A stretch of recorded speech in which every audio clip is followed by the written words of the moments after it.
oxigenación de la sangre, y esos son problemas muy graves. Ahora, esto en los otros organismos que somos, por así decirlo, un poco más desarrollados, tenemos un sistema de organización diferente, pero ¿qué pasa con los organismos más pequeñitos? Por ejemplo, los animales, lo que me preguntabas, ¿no? Los peces, vamos a enfocarnos en primer lugar en ellos. Va a pasar exactamente los mismos estragos, pero estos son mucho más fáciles de propagarse y los va a eliminar o los va a matar de forma más rápida que, por ejemplo, a un ser humano. Y tenemos un problema muy grave en esta situación, que es el deterioro de la fauna, en este caso a nivel de los ríos. En cuestión de los animales más grandes, va a suceder lo mismo que con nosotros. Estos residuos contaminantes se van a ir bioacumulando poco a poco hasta que el problema ya sea muy difícil de controlar. Pero tampoco debemos olvidarnos de algo muy importante, que son las microalgas, que son las algas, que es el fitoplancton que quizás podemos encontrar en las aguas. ¿Y por qué no? Porque sucede que estos tipos de seres vivos también van a acumular este tipo de agentes tóxicos, pero lo va a hacer en un grado mucho más alto. Y aquí hay un problema realmente bastante grande. ¿Por qué? Porque esas microalgas van a servir de alimento a los peces y probablemente también un medio de que esos agentes contaminantes lleguen al ser humano, no solamente por consumir este tipo de agua contaminada, sino también, por ejemplo, por consumir los peces que van a estar también cargados de agentes contaminantes. ¿Listo? ¿Otra pregunta, chicas?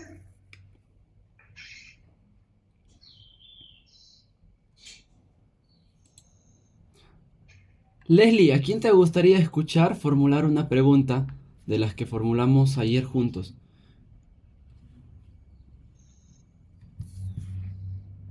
A Génesis. Vamos, Génesis, tienes el micrófono. Ok, ¿qué podría pasar si adquirimos esa agua que está contaminada? Como les decía, ¿no? Hay problemas de origen a nivel enfermedades intestinales, que son las más fáciles de propagar, y enfermedades un poco más peligrosas, que son originadas por el consumo de aguas contaminadas por insumos químicos, ¿no? Que pueden causar diferentes tipos de problemas.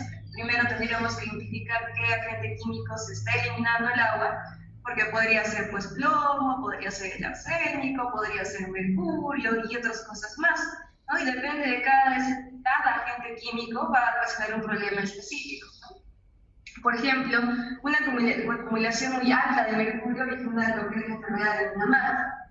Bueno, les voy a contar así un súper resumen de por qué o cuál es el origen de esta enfermedad. Hace muchísimos años atrás en Minamata, que es una región a nivel de Japón, había una empresa que fabricaba el acetaldehído, que es un agente químico, y utilizaba el mercurio como un agente acelerante, ¿no? Que hacía que el proceso, su funcionamiento sea más rápido. Ahora, ¿cuál fue el problema? A la salida del desagüe de esa fábrica estaba muy cerca a un lago. Entonces sucede pues que aquí esta empresa no tenía una conciencia ambiental y eliminaba todos sus efluentes directamente a ese lago. Entonces, ¿qué sucedió? Lo que les comentaba, había una bioacumulación, primero en las microalgas, luego en los peces, e indirectamente pasaba al ser humano.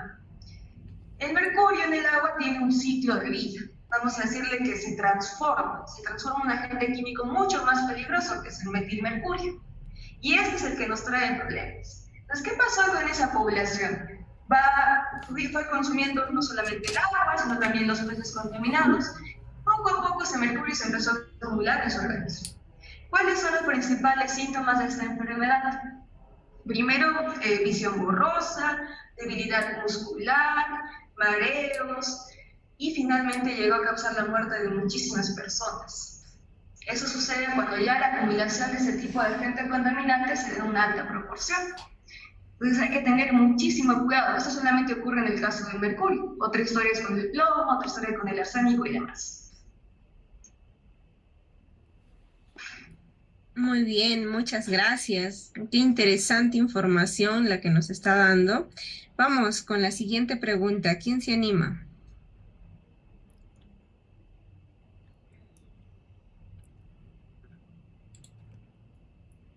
A ver.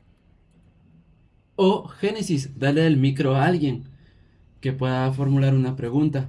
¿Qué podríamos hacer, por ejemplo, para reducir esta contaminación y estas enfermedades? Formulamos varias preguntas ayer. ¿A quién te gustaría escuchar, Génesis? Es muy difícil. A Daily. Oh, claro, Daily. Tienes micrófono, Daily. Vamos. Profesor, una pregunta ¿en qué pregunta están ustedes? No estamos siguiendo un orden. Puedes formular la pregunta que tú quieras hacer, la que te dé a ti curiosidad, aprovechando que Daniela sabe mucho del tema. Ok. La, pre- la, la pregunta es, ¿qué tipo de enfermedades qué acciones están tomando para evitar la contaminación del río Marañón? Listo. ¿Qué se está haciendo para evitar esta contaminación, Danielita? Bueno, actualmente estamos con un problema muy grave, porque de acciones realmente efectivas no tenemos muchas. Lastimosamente, en nuestro país estamos un poquito atrasados con ese tipo de acción, ¿no? Lo que se está haciendo principalmente es concientizar a la población. Por ejemplo, ahorita lo que estamos haciendo nosotros, ¿no? Es informar, conocer sobre las consecuencias de la contaminación. En segundo lugar, también se está monitoreando y se está controlando lo que es el arrojo de la basura principalmente. Y también se están creando lo que son las plantas de tratamiento de aguas residuales. En la Amazonía de nuestro país, casi el 90%, 95% de las aguas residuales, que son las aguas que generamos en nuestros propios hogares, son vertidas directamente a los ríos sin ningún tipo de tratamiento. Y eso obviamente origina una contaminación muy grande. Entonces lo que se está queriendo hacer, y todavía eso está en proyecto, es crear plantas de tratamiento que acopien toda esta agua, que junten toda esta agua, la traten y posteriormente la eliminen al río.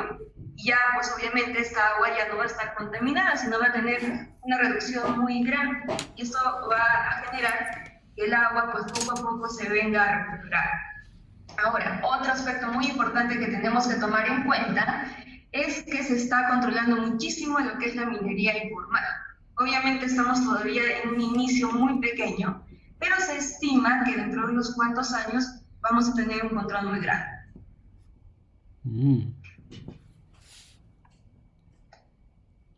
Muy bien, muchas gracias. Ahora, Daily, ¿a quién te gustaría pasarle la posta para la siguiente pregunta?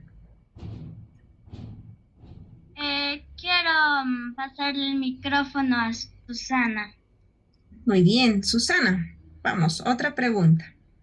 ¿Cómo hacen para mantener el río limpio? Bueno, esa es una pregunta muy interesante. Y realmente, ahora, como les venía diciendo, no hay un mecanismo de acción que garantice una descontaminación del río. Hay campañas, sí es cierto, que permiten el recojo de basura, pero lastimosamente no son para nada efectivas. Entonces, ¿qué tenemos que hacer ahora nosotros como población? Y eso es muy importante que ustedes lo conozcan. Desde que empezamos a tener una sola acción de cambio en nosotros mismos, vamos a generar una acción de cambio en nuestra población y esto va a ser muy grande. Entonces, ¿qué es lo que debemos hacer para no contaminar nuestro río? En primer lugar, no tirar nada de basura al río. Eso ya es, obviamente está muy claro, ¿verdad? Pero en segundo lugar también, ¿qué es lo que podemos hacer nosotros desde nuestra propia casa? Es informar lo que estamos aprendiendo ahorita a nuestros amigos, a nuestra familia y a los demás, para que conozcan la importancia de preservar nuestros recursos. Ahora, es muy importante también cuidar el agua, ¿no? Por ejemplo, al momento de bañarnos, al momento de lavarnos la boca y demás.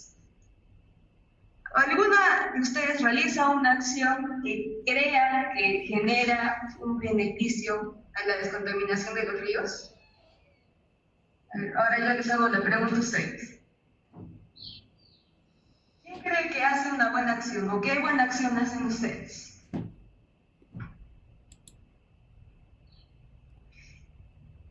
A ver, chicos, respondamos a la preguntita que nos está haciendo Daniela. ¿Alguien se anima?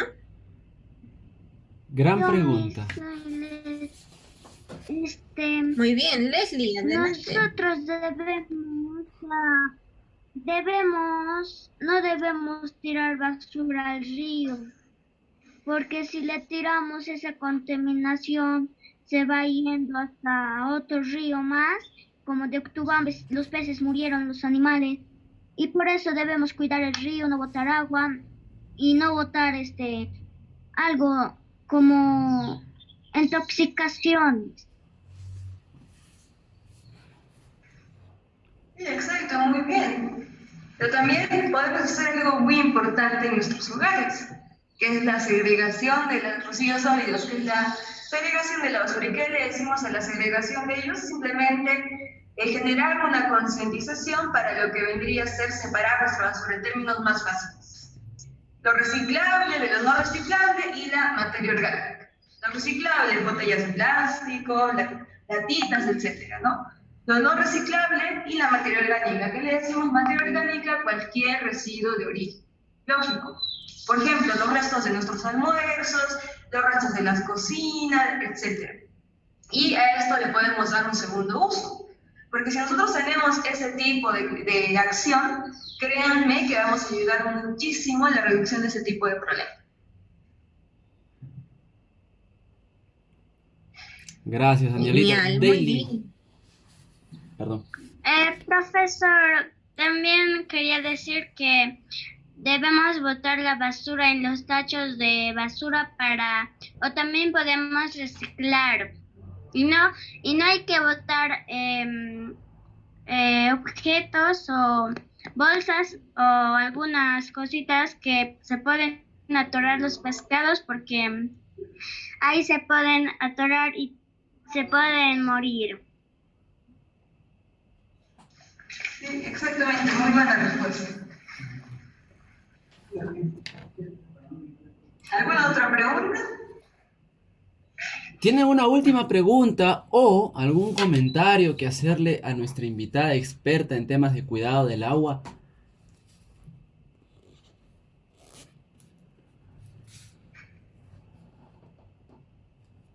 ¿Qué les gustaría decirle? Daily. Profesor, quisiera saber, porque yo no vivo cerca del río de Uctubamba, quisiera saber si el río está contaminado. Listo. No necesariamente por vivir o no vivir cerca vamos a generar contaminación. ¿Qué sucede? El agua que tú usas diariamente, desde que te levantas, desde cuando te lavas los dientes, cuando te bañas, cuando cocinas, todo tiene una descarga. Es decir, que todo se va a algún lugar. Pero no desaparece mágicamente. Lastimosamente, tiene que llegar a un sitio en donde pueda ser eliminado.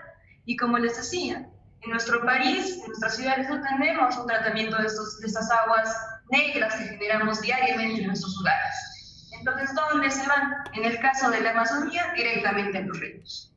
En el caso, por ejemplo, de Puno, de la ciudad, ¿no? ¿Dónde va? Directamente al lago Titicaca, ¿no? Entonces, estamos generando una acción de contaminación. ¿Qué debemos hacer para reducir? Porque no vamos a decir evitar, sería algo muy difícil de lograrlo, pero ¿qué podemos hacer para reducir? Pequeñas acciones como, por ejemplo, cuidar el agua. O también, por ejemplo, cuando cocinamos con el aceite, ¿no? Freímos nuestras papitas, no sé, hacemos salchipapa y demás. ¿Y qué hacemos con el aceite quemado? Lo tiramos directamente al desagüe. ¿Qué podríamos hacer en ese caso? Guardarlo en una botellita. Ahora hay empresas que se encargan de recolectar incluso estos residuos. Generamos un ingreso adicional y ya no contaminamos tanto el agua, ¿no? Entonces, pequeñas acciones, créanme que generan un gran cambio. Efectivamente, es muy cierto lo que nos comentó Daniela. Chicos, ¿alguien más tiene alguna otra pregunta?